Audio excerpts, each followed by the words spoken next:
Hi hello friends, welcome to bonus kitchen and entertainment vlog. இன்றைக்கி நம்ம bonus கிச்சனில் நெத்திலி மீனில் வறுவல் எப்படி டேஸ்ட்டாக மசாலா உதிராமல் செய்யலான்றதான் பார்க்க போகிறோம். இது அவ்வளோ டேஸ்ட்டாக இருக்குங்க. பார்க்குறதுக்கே இப்படி இருக்குன்னா செஞ்சு சாப்பிட்டா எவ்வளோ நல்லாயிருக்குன்னு பாருங்கள். வாங்க வீடியோக்குள்ளே போய் பார்க்கலாம். இன்றைக்கி நான் 1/2 கிலோ நெத்திலி மீன் வாங்கி நல்லா க்ளீன் பண்ணி வச்சுருக்கேன். இதில் மசாலா சேர்த்துடலாமா? இது கூட நம்ம மசாலா சேர்த்துக்கலாம். ஒரு 1/4 ஸ்பூன் அளவுக்கு மஞ்சள் தூள்,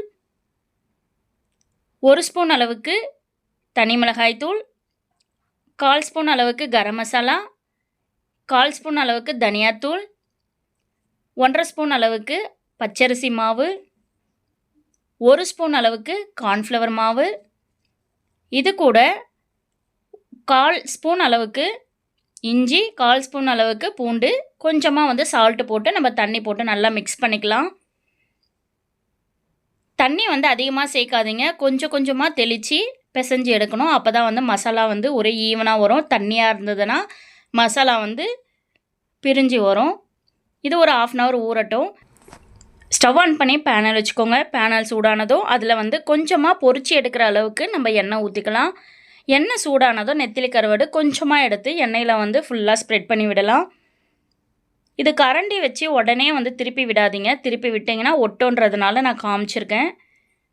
இது ஒரு 2 நிமிஷத்துக்கு அப்படியே எண்ணெயிலே இருக்கட்டும்.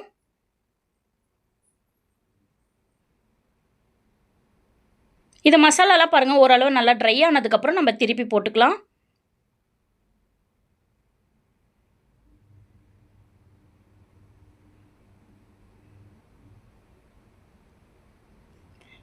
அடிக்கடி நம்ம கரண்டி வச்சு பண்ணோன்னா மசாலாவும் மீன்லேருந்து உதிருங்க. அதனால் அடிக்கடி கிளறக்கூடாது.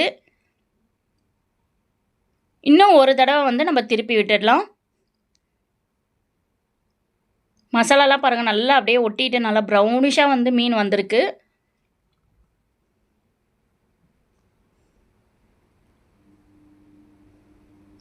இந்த மாதிரி லைட்டாக கிளறி விடுங்க.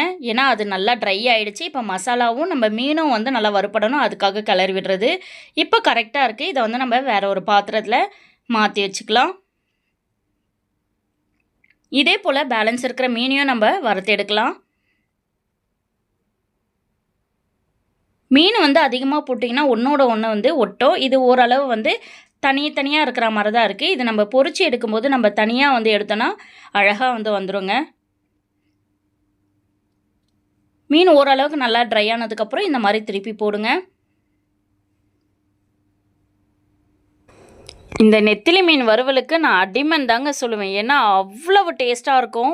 அதில் ஒரு சின்ன முள் கூட மீறாது. அந்த அளவுக்கு மொறுமொறுப்பாக இருக்கும். நல்லா காரசாரமாக இருக்கும்.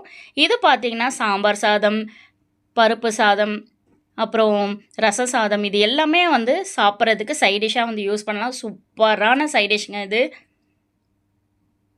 இப்போ கரெக்டாக வெந்து வந்திருக்கு. இதை நம்ம திரும்பவும் பாத்திரத்தில் மாற்றிக்கலாம்.